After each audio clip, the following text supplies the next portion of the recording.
Olá, meus irmãos, tudo bem com vocês? Eu sou Marcelo. Este é o nosso canal com a palavra Small, um canal de devocional bíblica onde nosso propósito é estudarmos livro por livro. Estamos em 1 Coríntios hoje, já entrando na reta final. Estamos já no último capítulo 16 e hoje o estudo será nos versículos 1 a 4. Hoje também é o penúltimo vídeo que está valendo para concorrer ao ingresso da Fiel Jovens. Então, no próximo sábado, estarei já lá na conferência e vai ter mais uma devocional em Provérbios e somente esses dois últimos vídeos que você poderá comentar. Então, até o dia 5/7 você poderá comentar. Quando virar o dia 6, já não vai valer mais nada, só quem comentar até o dia 5, até 23h59. E no dia 6/7 estarei fazendo a live pela manhã.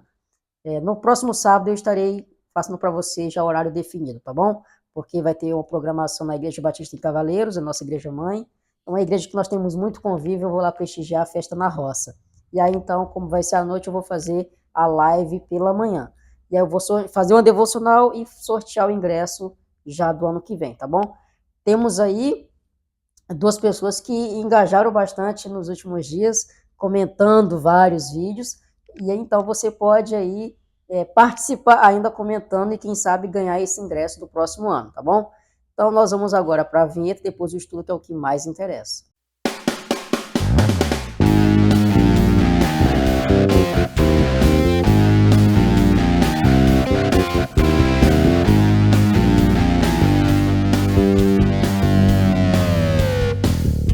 A vinheta já rodou e nós vamos então dar sequência ao nosso estudo lá em 1 Coríntios, capítulo 16, versículos 1 a 4. Como vocês já viram no título, temos uma missão. Nós temos uma missão como Igreja do Senhor, nós somos chamados para uma missão. Então nós vamos ter clareza um pouco sobre isso no estudo de hoje. A leitura está aqui, então na minha versão NVI, diz o seguinte: quanto à coleta para o povo de Deus, façam como ordenei às igrejas da Galácia. No primeiro dia da semana, cada um de vocês separe uma quantia de acordo com a sua renda, reservando-a para que não seja preciso fazer coletas quando eu chegar. Então, quando eu chegar, entregarei cartas de recomendação aos homens que vocês aprovarem e os mandarei para Jerusalém com a oferta de vocês. Vou ler novamente o versículo 3. Então, quando eu chegar, entregarei cartas de recomendação aos homens que vocês aprovarem e os mandarei para Jerusalém com a oferta de vocês. Se me parecer conveniente ir também, eles me acompanharão. Oremos. Senhor, Tu és soberano, maravilhoso, nós rendemos graças a Ti por mais um dia em Tua presença. Conduza-nos nesse estudo, Pai, que nós possamos ser cada vez mais parecidos contigo. É a oração que eu faço, grato em nome de Jesus. Amém. Até aqui nessa carta, então, Paulo, ele traz bastante exortação contra os pecados da igreja, pecados esses que nem entre os pagãos existiam e eles estavam cometendo dentro da igreja.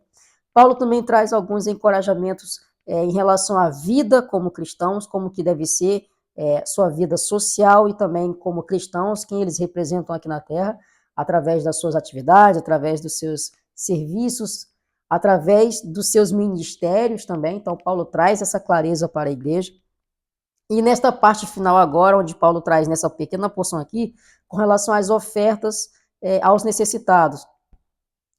Paulo está trazendo esse questionamento para a igreja de Corinto, este esclarecimento para a igreja de Corinto, porque provavelmente diante de todas as igrejas que estavam tendo esse ensinamento e essa prática de ofertar, a igreja de Corinto, por sua vez, pode ter sido uma das que questionou isso. A igreja de Corinto questionou a questão de oferta e Paulo então está trazendo para eles o sentido da oferta na qual eles foram chamados. Era de costume da igreja primitiva ofertar de coração. Nós temos lá ainda mesmo no início, no livro de Atos, capítulo 2, versículos 42 a 47, nós temos a igreja primitiva onde eles vendiam suas propriedades e abençoavam pessoas necessitadas com valor. Nós temos eles dividindo o pão, eles preparando os alimentos e partindo o pão com outras pessoas. A própria igreja de Filipos, né, a carta aos Filipenses, Paulo, ele agradece à igreja pela oferta que eles fizeram para o próprio Paulo, onde Paulo estava necessitado e eles ofertaram para Paulo também. Paulo é muito grato a essas ofertas, apesar de não ter exigido nada, eles demonstraram o seu amor e cuidado para Paulo. Então, lá na igreja de Filipos, Paulo faz essa gratidão também a eles. Nós temos aqui, então, a igreja de Corinto também uma igreja primitiva, também uma igreja que Paulo iniciou com esse questionamento. Então, Paulo traz essa clareza quanto a essas necessidades, já dizendo, então, no início, quanto à coleta para o povo de Deus, façam como ordenei à igreja da Galácia. Então, Paulo trazia esse entendimento para que fosse ofertado. Então, o que Paulo está trazendo aqui?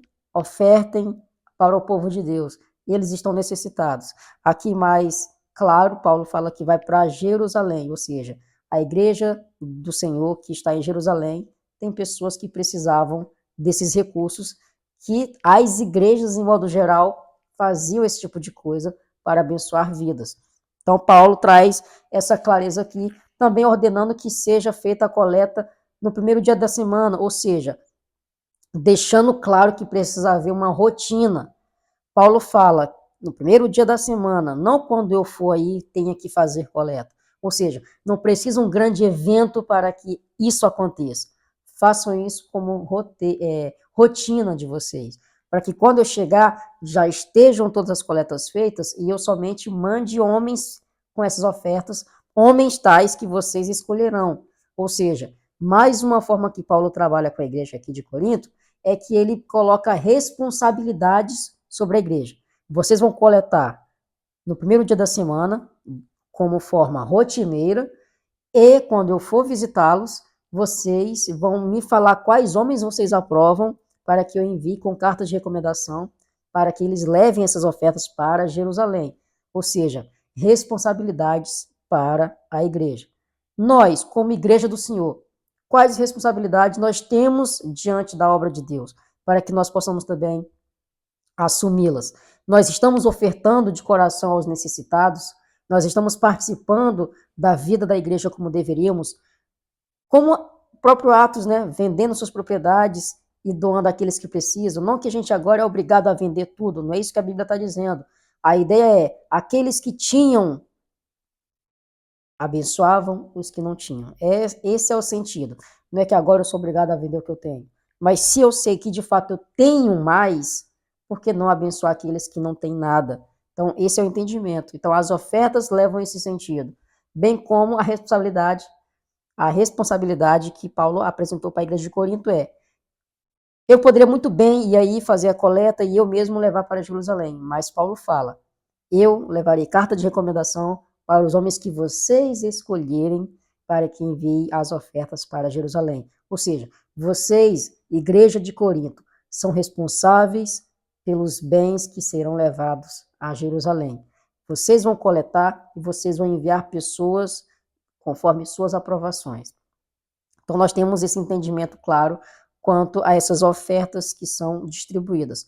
Paulo deixa claro que a igreja deve ofertar e que a igreja tem responsabilidade em ela mesma enviar pessoas para que tudo se cumpra, na verdade. E aí, com base nisso, nós temos apenas duas aplicações. A primeira aplicação, oferte ativamente. Exatamente, que seja uma rotina, que seja de modo ativo. Ao contrário do dízimo, que nós sabemos que é uma ordem do Senhor, devolver a 10ª parte daquilo que nós recebemos, a oferta, pelo contrário, ela é de maneira voluntária, ou seja, não é uma ordem, você precisa ofertar, você deve ofertar. Não, é voluntário, mas que nós precisamos ser ativos, porque enquanto ao dízimo é devolver a 10ª parte daquilo que nós recebemos, a oferta é, de fato, eu tenho e há quem não tem, por isso eu irei ofertar para que essa pessoa também tenha aquilo que seja necessário para a sua sobrevivência. Então, que seja uma oferta ativa, voluntária, com amor, mas que seja o tempo todo, ativamente, que vire rotina no seu orçamento. Assim como a gente, no orçamento, já sabe que 10% é o dízimo, que você possa entender que há pessoas que necessitam e também separe voluntariamente, de coração, mas de forma rotineira, uma oferta para aqueles que precisam de questões financeiras, na verdade, né? A oferta financeira mesmo, para que as pessoas possam recebê-las. E a segunda aplicação vai além disso. Assumemos a missão. Nós precisamos assumir a missão pela qual nós somos chamados. Se a gente oferta de coração, a gente também tem que estar pronto para ir até essas pessoas. Assumir a missão como nossa. Claro, muita gente não pode ir aos campos, mas a gente tem que entender o seguinte: não basta eu apenas ofertar e achar que minha parte foi feita. Ah, já ofertei, então já cumpri minha parte, já estou bem com Deus. Não. Cabe você entender que a missão é sua. Então, há um esforço a mais de somente ofertar.